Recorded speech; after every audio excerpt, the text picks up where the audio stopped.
Right, we are down at the Olympia Health and Fitness today, and we've got some special guests here today. We have got 1, 2, 3. Normally we only have one, but what I've got is just say that we are a charity which helps fight antisocial behaviour and knife crime. So that's what we're here today. That's going to be the main topic. So I'm going to let everybody introduce themselves. As you know, I'm Mr. T, aka Trevor Crouch. So we'll start with the guest, which I've got directly across from me. So, who are you, sir? I had a feeling it was going to be me first. My name is Lungani Subanda. I am all things to everyone. So I think I've been around Sheffield for at least about the last 30 years. So I've seen Sheffield change from what it was to what it is now. But I work across education, youth work. I currently work with the SACMA on mental health. And we also kind of run a podcast called Trims and Talk, which is around, kind of men's mental health and stuff. But we'll talk about it more, Excellent.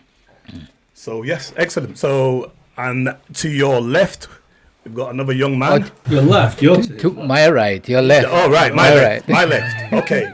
So we've got the ugliest member here. Right. So he's got he's the one who was holding the mic, and he's gonna. The floor's yours. Thanks, Trevor.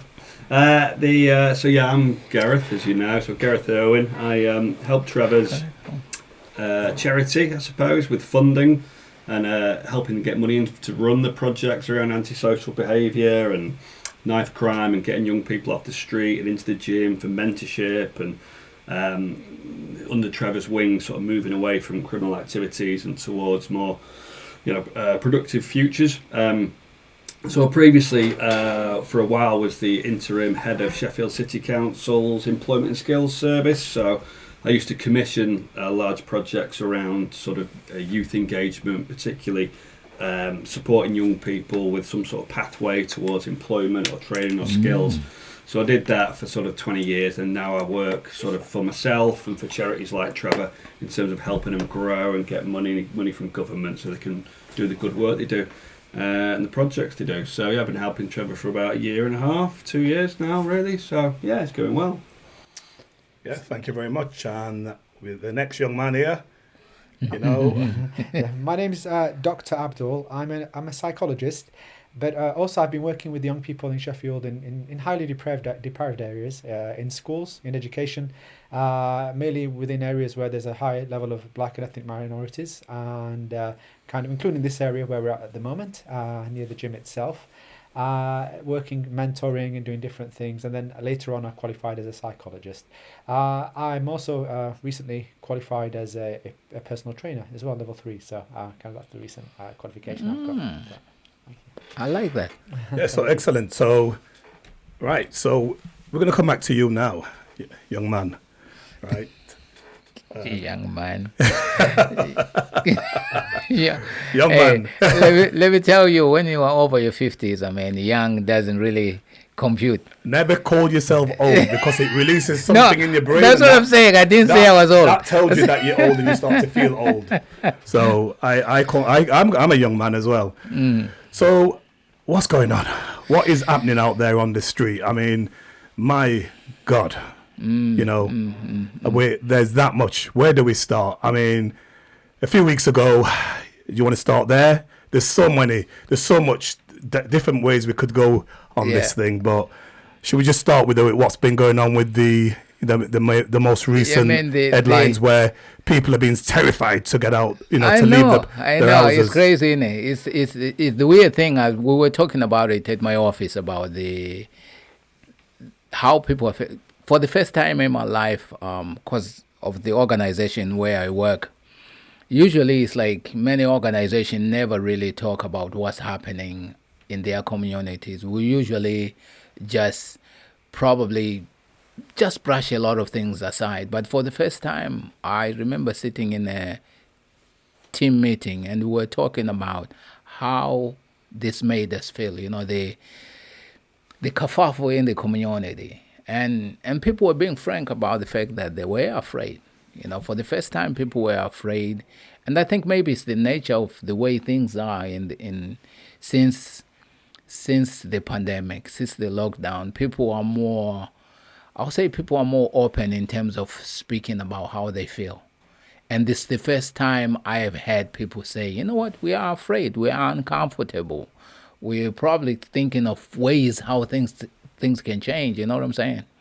And I spoke with the guy on my podcast. We interviewed a couple of young guys, one university student and another young man who works for us, around the idea of how have the whole idea of being British, especially when you are a heavily melanated, individual, when you are black in this community, because this made us question our place in the UK, really, as black people, because the people who were rioting, these are relatives, colleagues. You see what I'm saying? So there was your colleagues. That's what I'm saying. People that they're just everyday people that yes, are walking everyday around. People. Because me as who I am, I always think, something is. I think there is a lack of a frank conversation amongst us as Brits. Even though I'm an immigrant, been in Sheffield for over 30 years. And can I just ask you, what country did you come from? I was born in Zimbabwe. I came from Zimbabwe to. Actually, the first time I came to Sheffield, no, not to the UK, we were shooting a film. We came to shoot a film, and then went back. So we were shooting something in Crawley, a film called The Power of One. For those who have IMDb, or you can Google it. Are you yeah. No. I am not a movie star in any way. No, I used to be big in Zimbabwe years ago, but those are days of Zimbabwe. I wish. No, I used to be an actor a while back, and I used to do stunt work and stuff. So when I first came to the UK, we were shooting a film called The Power of One. I mean, for those who have access to the internet, you can Google that, and then you'll know. I mean, I knew Daniel Craig when he was about 16, because he was in the same film as which I was in. And when we came to the UK back then, that was the first time I came to the UK. It was about 90, I think it was in either 89 or 90. Then I came back in 92, and I've lived in the UK since 92. The idea was to come and study, as every African I know usually comes to the UK to study. And then when you come here, you can't find your way back home. This becomes your home. So for me, this has been home. This England's like a bottle. Like it's easy, That's it's easy to fall in.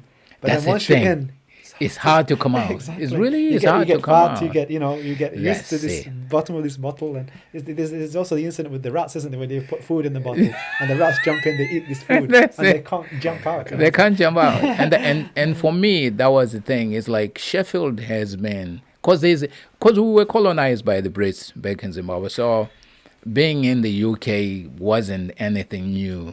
It's different from the States, but it wasn't anything. It just felt like home. And for me, it's been home. I've been in this part of the world longer than I have been in my own country. So suddenly, because of the things that have been happening in the last couple of weeks, you are made to question where you fit in. Because like now, if I went back home, we hear this from our Jamaican family that they call you English. Yeah, they call you English. So when I go home, I don't feel like I belong. So you end up coming, and then if you are here and you don't receive the love that you give, suddenly you are in that space where you're constantly questioning, where do I fit in? Where do I belong? So do you think you're an Englishman? I'm an African. Bottom line is I am an African, but I am a human first. Before I am a human first. That's why, for me, my interaction with everyone is based on humanity, our collective humanity. Our needs are the same. We all want food on our table for our children, clothes on their back, and the roof over their heads. For me, I will never ever think that the guy across the table is the one who's taking opportunities from me. Because I think if there are no opportunities, there is always a conversation to create more. You see what I'm saying? But unfortunately, because we don't, it's easier for me to blame you, for my discomfort. I'm not willing to actually sit down and say, how are you doing, man? How did you do that thing? So at least I can try and do the same thing. You know what I'm saying? Or at least come up with something that gives me some means to live. But I for me, all I saw was a bunch of people who were willing to blame their neighbors. Maybe it's found. Maybe they have a reason to do so. Okay, You so know what I mean? why do you believe, those people are blaming, It's convenient. refugees? No, I think it's convenient. I think we have been sold this narrative that it's the other guy Yeah, but who who's is selling the cause. narrative? Who's selling I don't that? know. That's the thing. Humans are very weird. I think humankind is weird. Because let's say, some people say, oh, yeah. Because I'm a believer that a lot of our thinking is based around conspiracy theories. And I am not really a lover of something that I cannot prove. All I can boil it down is a failure for us to have frank conversations as humankind. So when I am not willing to talk to my neighbor, I will start having my own ideas of what my neighbor does at night. You see what I'm saying? So we start creating stories in our own heads about how the other part of the other house lives. And then we end up with the situation we are in. Instead of people actually having a sit down and say, you know what? There's a problem in our community. Obviously, unless we sit down, you'll suddenly realize that problem is in our homes. We all got children. We all got we got relatives. We know our sketchy relatives. Okay.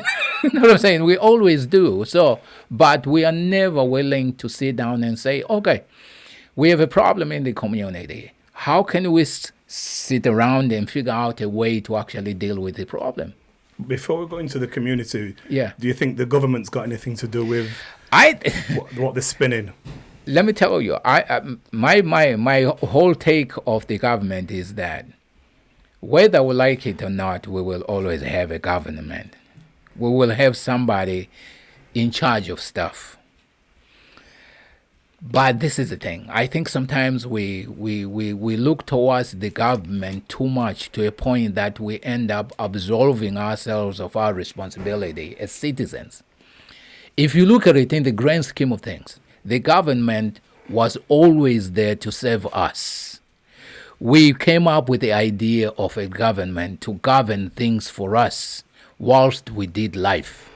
You see what I'm saying? So that's why you have civil servants and all those organizations, the great organizations that we have. And they serve a purpose, but they have to be held to account.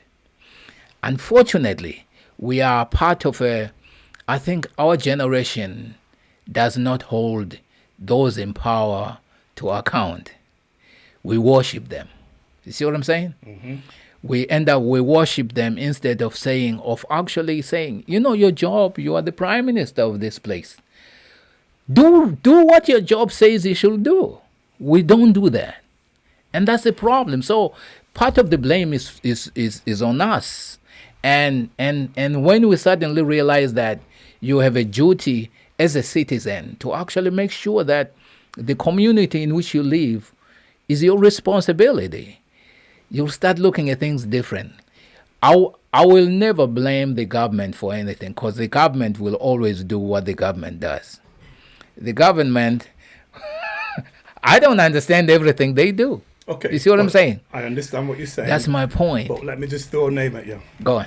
Right, and then I'm going to hand it over to Abdul and Gareth. I'm going to let them ask a question for you.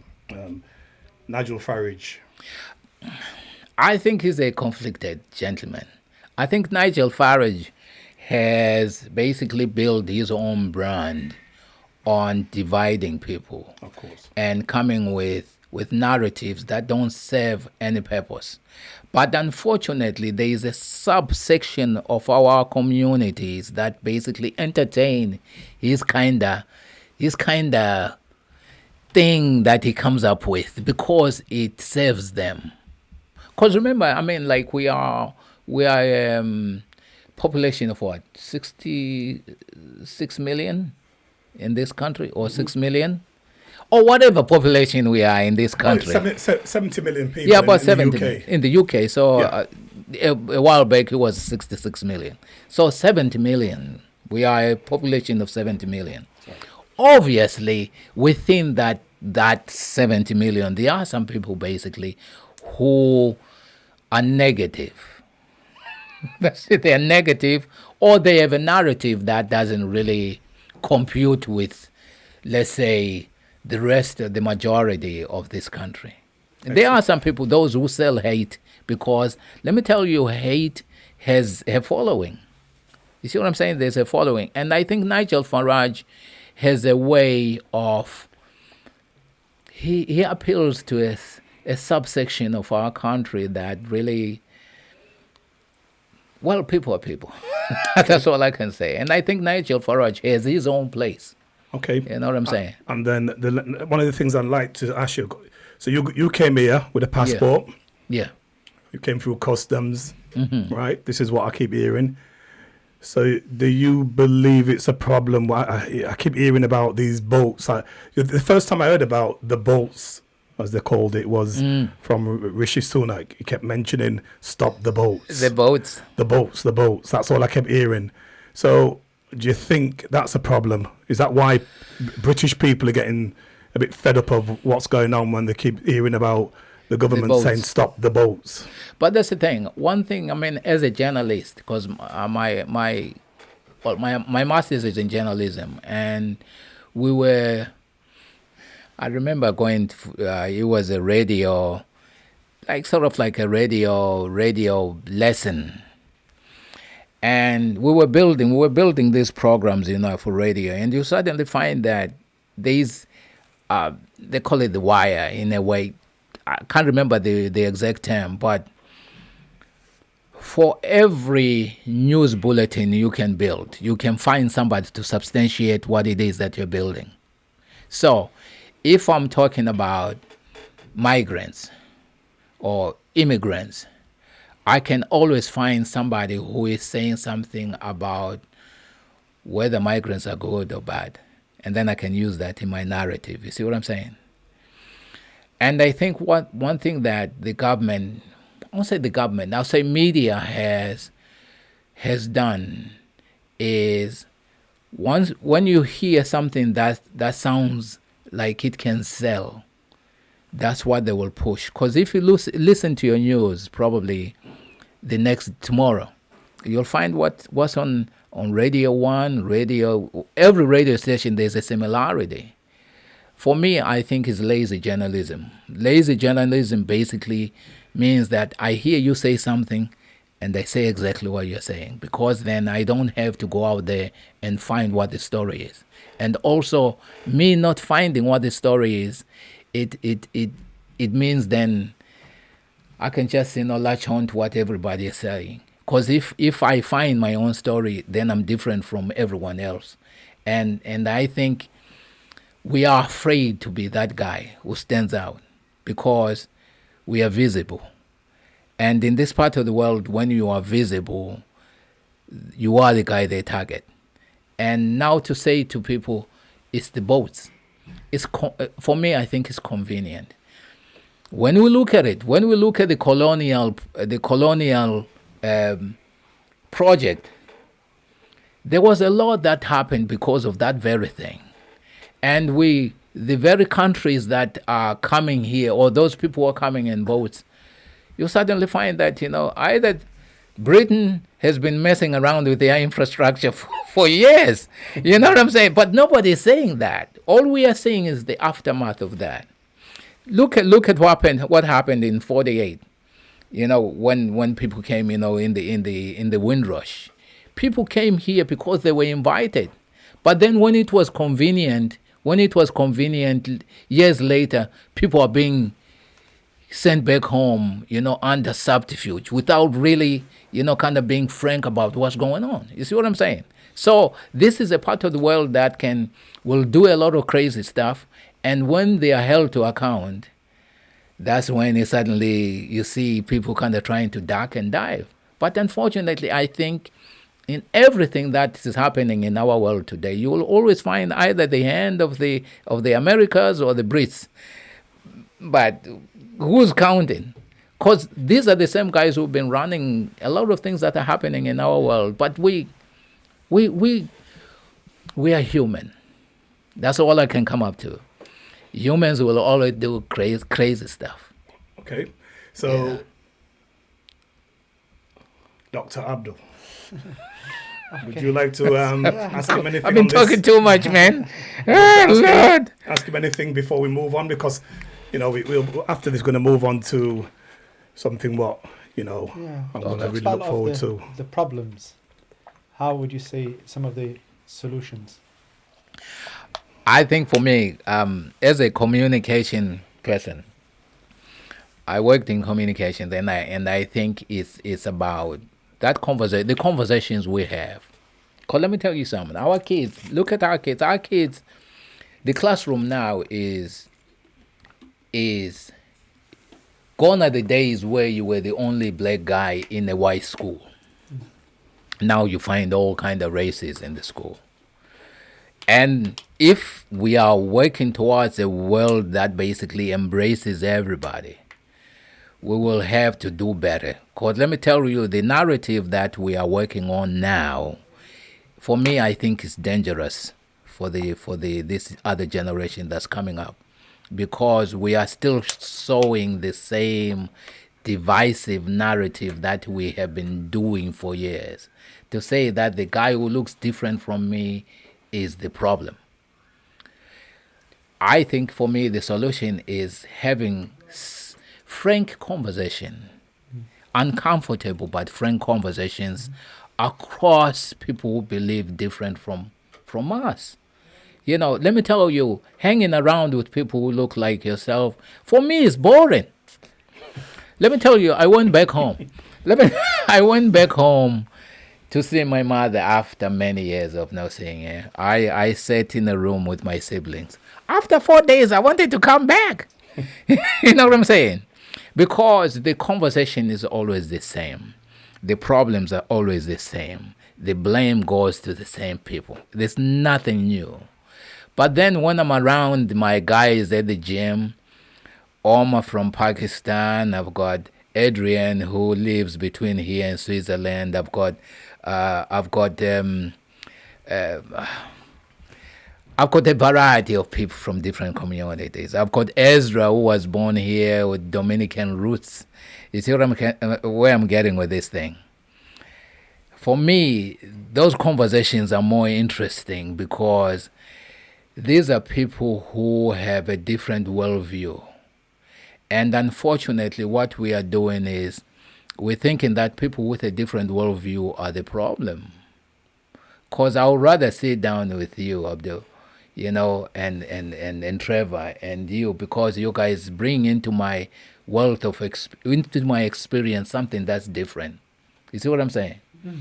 But unfortunately, we what happened a couple of weeks ago was, okay, him on his own, you on your own, go back where you come from. You see what I'm saying? For me, I think it's lazy. I think I call it lazy racism. It's lazy. There's nothing new in that. Let's always try and kind of get the guy who looks different from us to be, he's the one who is the problem because he can't speak for himself. I think it's a problem. You jump in, Gareth? Yeah, as the only white British person. So I feel like I need to... it's quite interesting what you said at the start in terms of when the riots were taking place. Were you generally quite fearful, like everyone, of what was going on? I was away at that particular time, and I remember, I called a couple of friends of mine. I must mention Ruth. She called her, I was speaking to her, and she kindly offered to pick up my nephew, who was working for me in the gym here, and my daughter. I sent her a message when there was going to be a riot, a march in Sheffield. I was away. I was out of the country. I heard something was going off. I didn't even realize it was going off. It was Ruth who actually told me that there was a problem. So I did call my daughter and said, stay indoors, and sent a few more texts to friends and family members. So I know I didn't feel comfortable for them to be walking around with a load of, people looking to attack, ethnic minorities.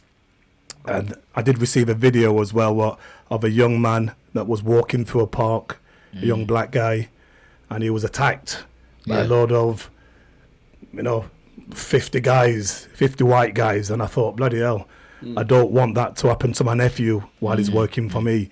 So yeah, there was fear.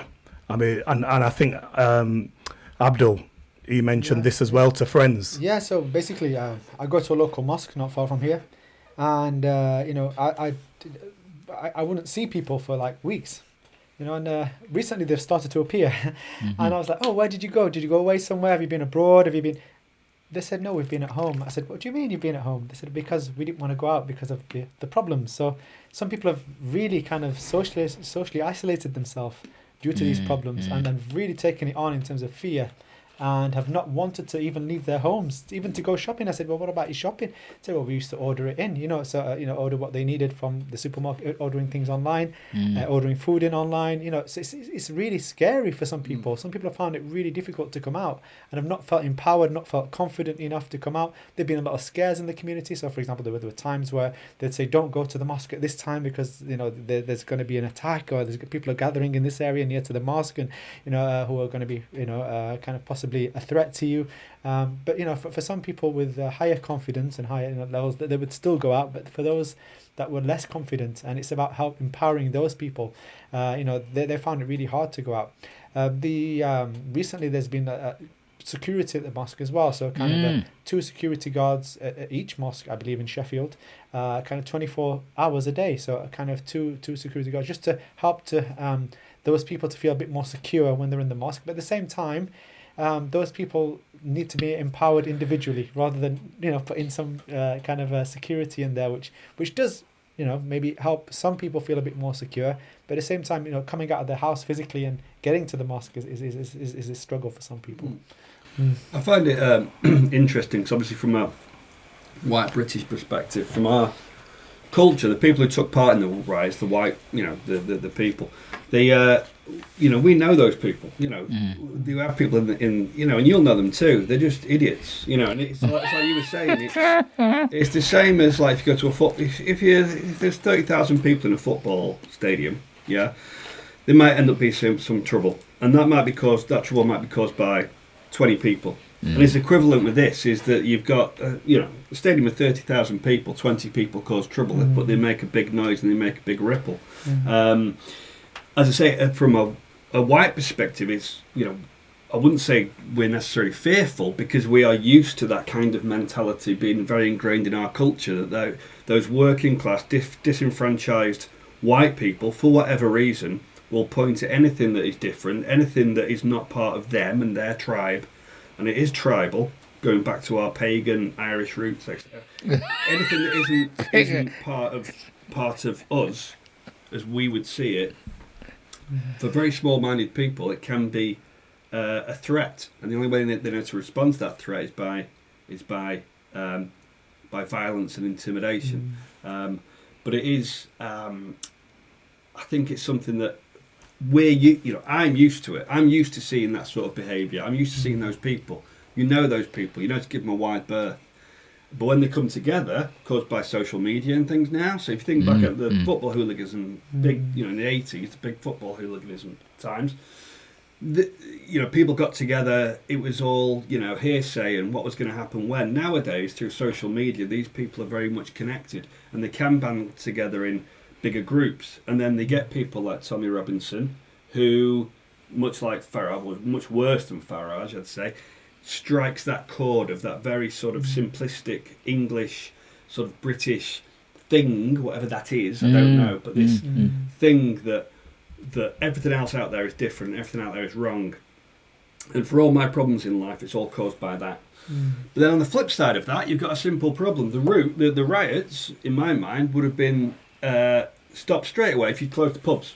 That's what it boils down to. If the pubs, it genuinely is, though. If the pubs were not open, a lot of that wouldn't have happened. And that then feeds into the question again of, I think, you're talking about what is British culture, you know? That's right, and that that's drinking and going to the pub is part of the culture. But then when small-minded people can get together and be connected through the internet, that can, you know, escalate into things like we saw in the past few weeks. You just say something that I thought was interesting. You know, you say that Tommy Robinson is more dangerous than Farage. Okay. Tommy, you know, like what I have seen of Tommy Robinson is that he's just this guy who is passionate about what it is that he's doing. In terms of Anti-Islam. Yeah, anti-Islam. But then I think Farage is more dangerous. I believe that as well. Because Farage has more reach. If you look at it. He's also a democratic elected politician. But that's the thing. Yeah, that's what I mean. You know, when you got people like Farage who have a bigger platform, because he has a worldwide platform. This guy literally can go to the States and this party with some of the So when you got that kind of reach, and you use that reach to basically say nonsense, maybe sometimes substantiated nonsense, but either way, still crazy. You come up with crazy statistics and claims. That's more dangerous. At least we can deal. You remember back in the day, I mean, like when you talk about, you know, remember the, what they used to call them, not the skinheads, but the, the something boys. Teddy boys. Yeah, the Teddy boys and all those guys back in the day. You knew what you were dealing with. You know, you expected that. But when you got somebody who's sophisticated and is able to talk politics and he wears a suit and stuff and he's an MP, that's more dangerous than anything else, you know? So. You know, I think it's very, very dangerous. I think that there are people on top of these people we don't see. And I think they are the most dangerous. So they're getting funded from certain places. They're getting money, they're getting probed, they're getting asked to do certain things, and they do what they've been asked to do based on the funding that they receive. If you look at this kind of stuff online where you see, I don't know, somebody who's kind of fat in a big suit, white man, and then you've got some like working class man who looks like his hands are rough because he's been working hard all his life. And then you see a black man on the other side. So the man's thin, you know, he's kind of in rags. And so the guy with the suit on, he's got loads of cookies in front of him. The guy who's the working class man has got one cookie in front of him. And then he's saying to him, pointing at the black man, the fat one with all the cookies, the black man who doesn't have no cookies, he's saying that this guy wants to steal your cookie. That's it. So kind of, it's just that kind of it's probably. I think that mentality is that's what we are basically. Where we are, we're going to vilify the other guy. If you remember, you know, back in the day, there was a film, I think, an American film, where they were the first bad guy they used the black guy as a bad guy in this movie, and that whole narrative, well, you know, the black man is here and he's going to take your women and your daughters and stuff, you know, that kind of thing. We haven't moved, but we haven't moved from that kind of basic lazy narrative that we were fed long time ago about the guy who doesn't look like you is coming to take your stuff. That's the thing. I only think a very, very small minority of people believe that. That's my point exactly. And it's how do you tackle that? How do you tackle stupidity and poor education? But that's the thing. I mean? It's for me, I think it's like you don't. I think sometimes when we spend so much time in dealing with the small stuff, when we should be dealing with the bigger stuff, that's where we suddenly find that it becomes this round and round, you know, kind of thing we do pertaining small stuff.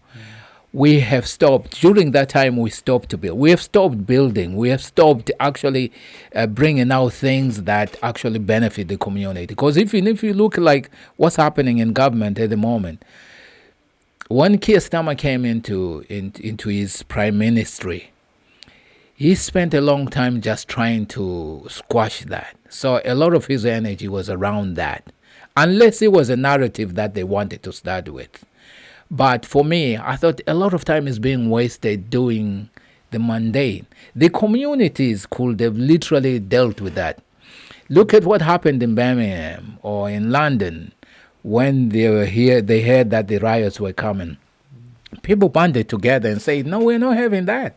In Sheffield, they said, immigrants we will always welcome. You see what I'm saying? So when communities start working together and rooting out those bad things that are happening in the community, we move forward. Back to your question where you say, how do we deal with this thing? I think it's about communities coming together and saying, this is what's acceptable in our community. Because that's how we build, right? I think that the history of race riots in the UK actually comes from back in the 1900s in South Shields, where my community actually from the Yemeni from Yemen arrived in the UK as soldiers and kind of within the military, working in the navy on the docks of South Shields. And then what happened was they were there during the First World War. After the First World War had ended, these people moved into South Shields because they were stationed there, and they married from the local community. They were doing the very, very low-paid jobs that nobody wanted to do. And then when the soldiers returned from the countries that they were stationed at, the white British soldiers, when they returned to South Shields and they saw that these people had married into the local girls, because they were all young men who, in the army, in the navy, and they'd also taken a lot of the jobs, it kind of made them feel a hatred towards this alien people who had arrived in the UK. So there was a big race riot in the kind of 1930s, I believe, and then also that kind of it's kind of escalated into different parts of the country, like Cardiff, Birmingham, other places where there were docks. And those things get fed down from generation to generation, don't they? Until you get to a point, and it's just time. Where it's watered down and it's forgotten history. But that might say that's 1930s, 40s, 50s, 60s we're talking about here. So you might be talking another 30, 40 years until it's not being passed down from grandfather to grandson to, do you know what I mean? Definitely. Okay, well, I'd like to just move on now to, the anti-knife crime is what we're really passionate about. Yeah. At the Olympia gym, our charity, that's what it's all about. I know time's short. This is getting out of hand, this knife crime. I mean, every day, those three young, kids that sadly got stabbed. What caused all this nonsense? But this has been going on for a long time, and the government are sentencing people really quickly now, because of the riots. But what about, the poor black people, minorities, what have been getting stabbed? What about their families? The government didn't seem that aggressive towards,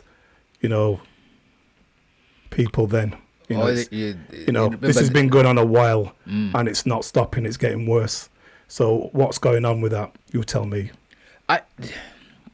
That's the thing. I think, again, it's a societal issue. Maybe it's sort of like naive or simplistic of me to actually think that, again, I remember when the youth clubs suddenly were taken away. When, anything that was, any infrastructure that helped outside the education system to deal with young people, because there are some young people who fall between the cracks.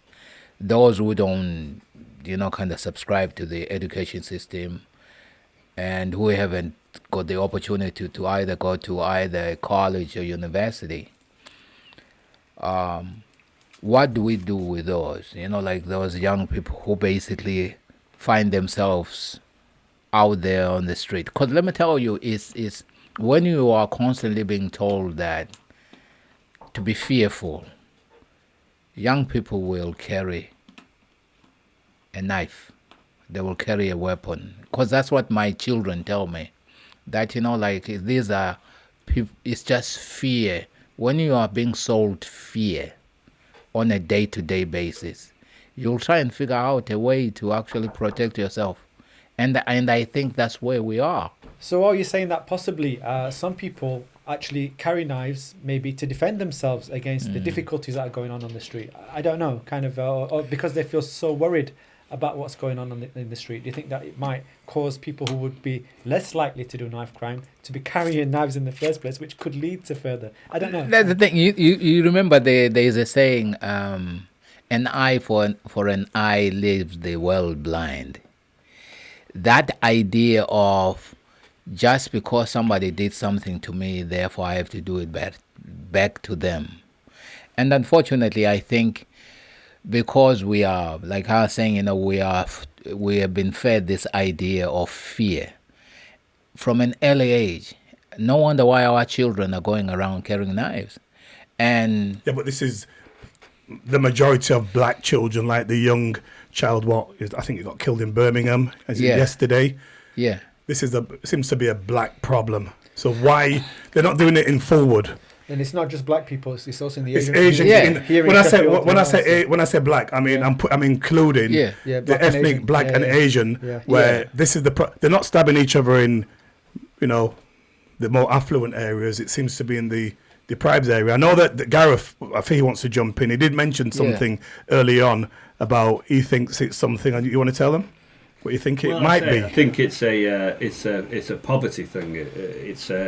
The reason it's more black or Asian people perhaps carrying knives is because they grow up in more poverty, which is a socio-economic issue, isn't it? Bigger issue than purely race. I would agree to that to a certain extent, but also you've got to remember the government, in Scotland, Glasgow, there was a massive knife crime epidemic, and it was out of control. But the government, they put all the resources in, into whatever they did. I don't know what it was, but they seem to they'd resolved that problem. So why have they left this problem in the UK, in England? Why? What's going on there? Maybe it doesn't fit the narrative. Maybe it doesn't help them.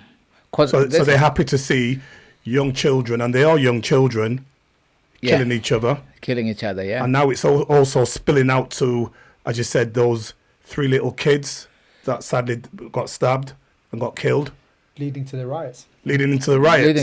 So, why not jump on this thing now? But if they did in Glasgow.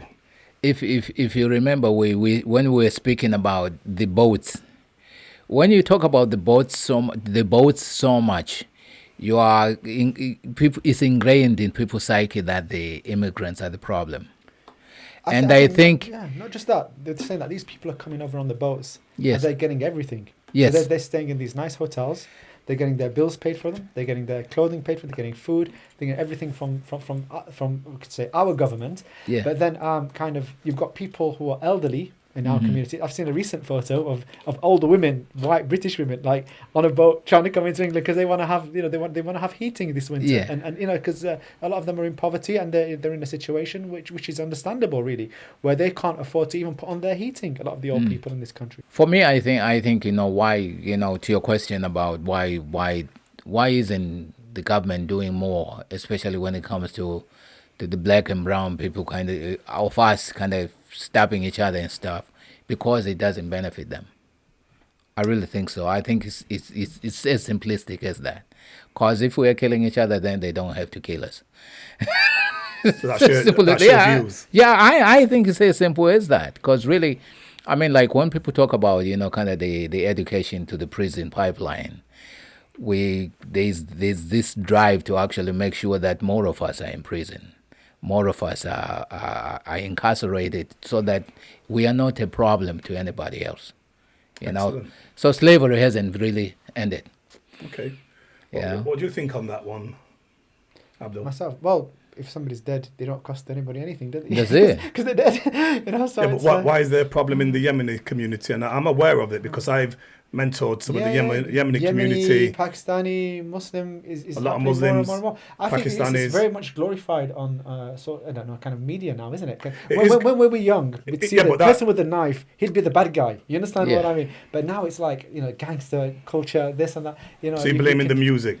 not just the music, some of the videos. movies and some of the, you know, The new movies. the episodes and some of these, you know, some of these things. The you video find, like, games. the video games. Yeah, of possibly. course, of I course. think they all But have a slight effect To a on certain, certain people. I agree to a certain extent, but you know, I mean, my little boy, I've got a 6-year-old boy, and we play boxing and fighting.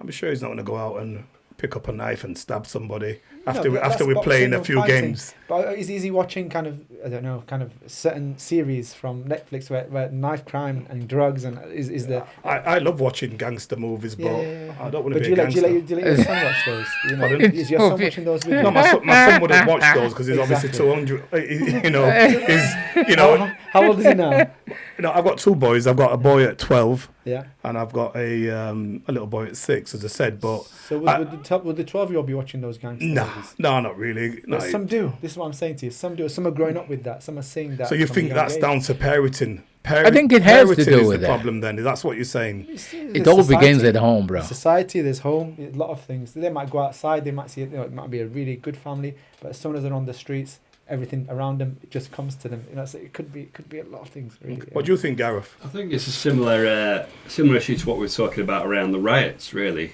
it's all about feeling disenfranchised from society. You know, both aspects, whether it's the white people rioting against things they don't understand, or it's young people buying into the gangster rap, the hip hop, the knife crime thing. It's disenfranchisement. Disenfranchisement.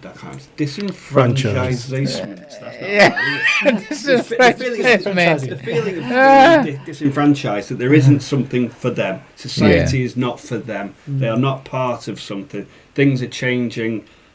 They don't feel part of something. I think that's the issue. So whether it's back to the white people, you know, rioting, it's that they feel, you know, that they're not part of this change, this sort of societal, you know, ethnic change of the UK. No one is speaking for them. People and the knives is that they feel that society is not for them. They've been, you know, they didn't have a good time at school. They felt left out at school. They felt they listen to gangster rappers who can sort of replicate their experiences, that they felt lost. They haven't had a father figure. They haven't had any money. You know, all the things they've not got. They feel disenfranchised. So they do feel part of this sort of subculture, if you like, of carrying knives, and the fact we don't belong and that we are the outsiders and we don't follow the rules.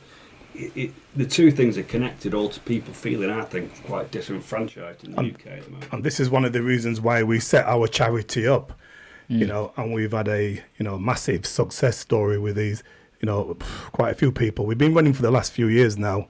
You know, we've been on this place, Rutland Road, now for about 2.5 years, you know, and, you know, we've had some really good sponsors, you know.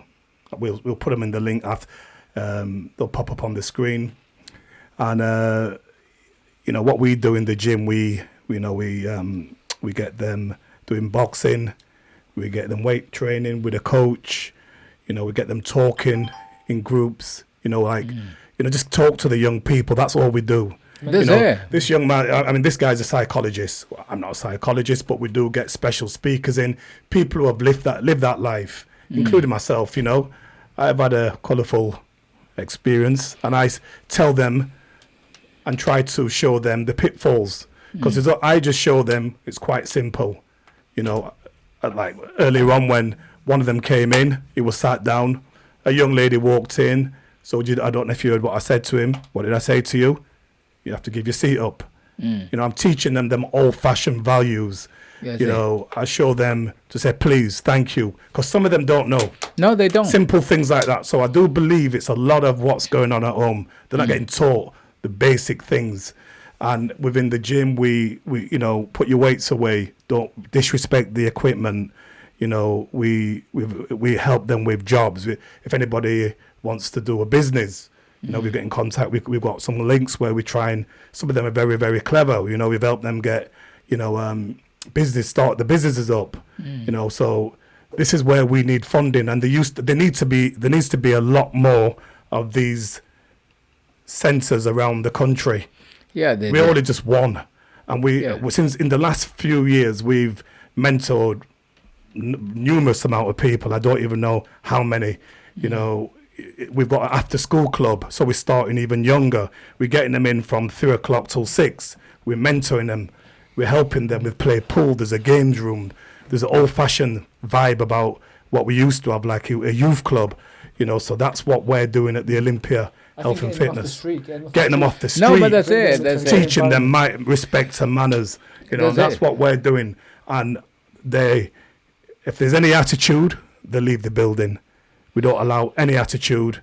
You know, in here, it's my rules, it's our rules. And there needs discipline and respect. They're the things what we do. All egos, I say to them, gets left at the door. When you come here, this is what you're doing. So, but then more so, what could actually help with your mission is the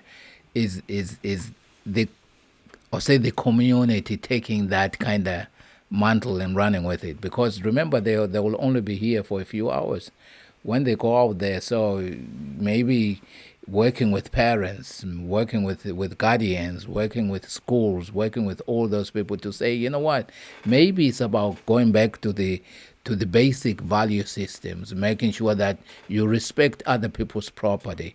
The person next to you is family. You know what I'm saying? We kind of work at the whole idea of a community, a wider community, looking out for each other. You know, when there's trouble. I mean, Sheffield did this very well around the riots, and they can do that in anything. You know, when you see that person who's being taken advantage of, and you come to their aid, and you look out for each other. And I think this is what Olympia is doing, because when you're training these young people, when they leave this place here, when they go to their schools, they still uphold the same value systems. You see what I'm saying? So what you guys are doing here, for me, I think is amazing, because this is the thing, you are helping these young people to start using their heads, to start, you know, kind of resolving their conflicts in a different way. It's not like sitting in your mom's basement with a big sword and thinking I'm going to go and hit somebody. It's about saying, okay, I know this guy is different. The way I interact with them is kind of different. You know what I'm saying? So you work with them that way. Then you are able to resolve anything in any space. And that's why I think the motivational speakers, the ex-criminals, and these people are really important to come in and speak to the young people. Because as they will always say, and I always say, is that there's only 2 places you're going to go. If you want to get involved in crime, drugs, whatever you want to do, in criminal activity, you're either going to go to prison for a very long time, or what do you know what the next one is? The grave. The grave. There are 2 choices. Yeah. So if you want to go left or right. But that's the thing, we have stopped telling kids, I tell them this. Yeah. And when people come in here and they've been through that experience, then they sometimes listen.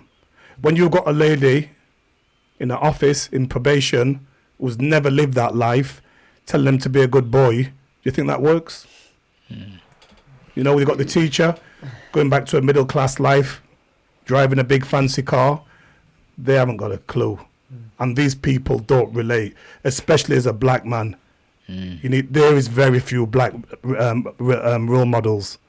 The role models what a lot of black young kids see are the drug dealers on the street. Who's a black role model in Sheffield? Name me 5. I could name you 5. Can't name one. Who's a Yemeni role model? You're the other good. Black male role model. But there's very few. There's very few. People so this are is the problem. Yeah. And they don't believe they don't believe that they're going to be doctors, lawyers, solicitors, you know, because they don't. I talk to them every day. Maybe people, we need to see more. It's about visibility. The more we see people who look like us doing stuff and talking to us, then maybe that's another shift in the way things are done. until Gareth came in and helped me with the bid writing, we got nothing. I did this for free, absolutely free for years and years and years. We was helping people, and the police, the government, nobody even looked at us. Can Gareth tell us a little bit about that? Tell us a little bit about you, kind of what you've been doing and kind of. Yeah, well, we've got funding from. So obviously, my background is in sort of funding and understanding the way that the government, whether it's national government, local government, European government, or the way they fund things. And I think when I first met Trevor, the issue was he doesn't know how to play the game. That's what it There was a game. There's and I a didn't know how game. to play it. There's a game. There's a game. This is that thing with the black community not knowing how to access certain things, maybe 100%. leading to a snowball of difficulties and what we've talked about. Really, Exactly. Yeah, and there is a game, and it's not a games in nothing's being cheated or anything. It's a game in terms of understanding, I suppose, the rules of how funding works and what you need to do to evidence funding, what you need to do to appease what the government are asking for, The language to use. the language to use. And, it's always been an issue. Is like the youth club that Trevor runs that we talked about for the younger kids. That's funded through the National Lottery, which is often very hard to get money off the National Lottery because you do need to write essentially a very well written piece of English, to explain and articulate your mission and your project. So if you're not from a background where English is your first language, or highly educated background, you've not been educated in that way, you're going to be on a losing footing straight away. So the whole funding system, it is biased, and it is an issue that people are aware of. It is but no one's come up with a solution. It's very biased towards who can write the best pieces of English well, and it is an issue. So that's why money often from government ends up going to the same people, the same places, because they can write the best cases for why this needs money. The only other alternative is to get MPs on your side who can lobby things on your behalf and do things on your behalf. And it's very difficult, and that's why before I met Trevor, he's been running this voluntarily for a number of years. So, like I said, I've been happy to help him because it is a great project. But it is a challenge. It is a challenge to get money for good causes. And then alternatively, I see it every day in my line of work where you get charities or organisations that aren't really using the money for what they said they're going to use it for. Who again know how to play the game and pull the wool over the eyes of the funders, and it's not right, it's not fair, but that's the way the world works, unfortunately. And it's back to what you said at the start around government and who represents us and holding politicians to task. It's a conundrum. Or maybe we should, Trevor should run for MP. Trevor should. I've said that. No, thank you. I'm okay on the grassroots level. That's me done. And that's the weird things. Like I've heard so many people who have contributed to the community, and they always say the same thing. Oh, grassroots. It's the same. Like we have Ruth, and these are people who should be on the forefront of stuff, but I've always said anyone who wants to be a politician, anyone who wants to have power. Is the exact person who should be having power, and we should have a system whereby I think, you should elect your local officials, your MPs, by everyone saying, "All right, he's a good guy. You've got to go and do that." Do you know what I mean? I don't want to do it. Well, you got to go and do it because you represent us. Yeah, because somebody has to stand up there. No, because I'm a believer that somebody has to stand up there and represent, especially in Sheffield. We don't have who is the black MP here?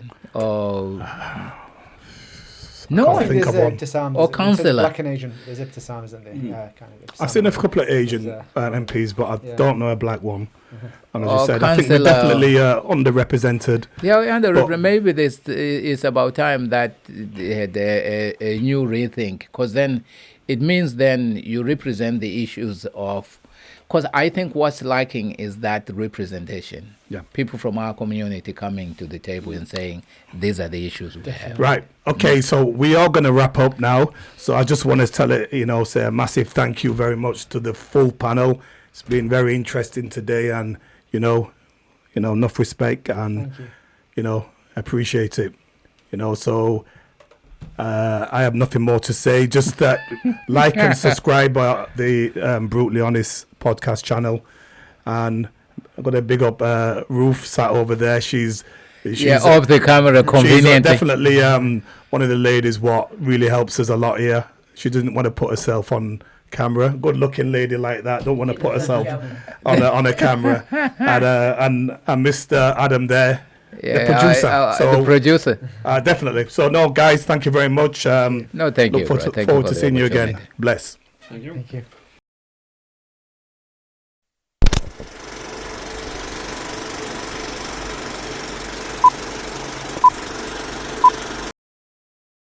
Yeah. There are figures online.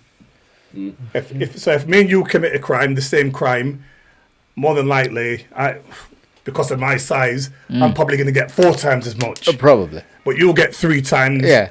And he's a terrorist, he'll probably get 5 times. You might get. Yeah, you probably may get a slap on the wrist. But you're giving Asian people a lot of problems now, aren't they? You may get a slap on the wrist, bro.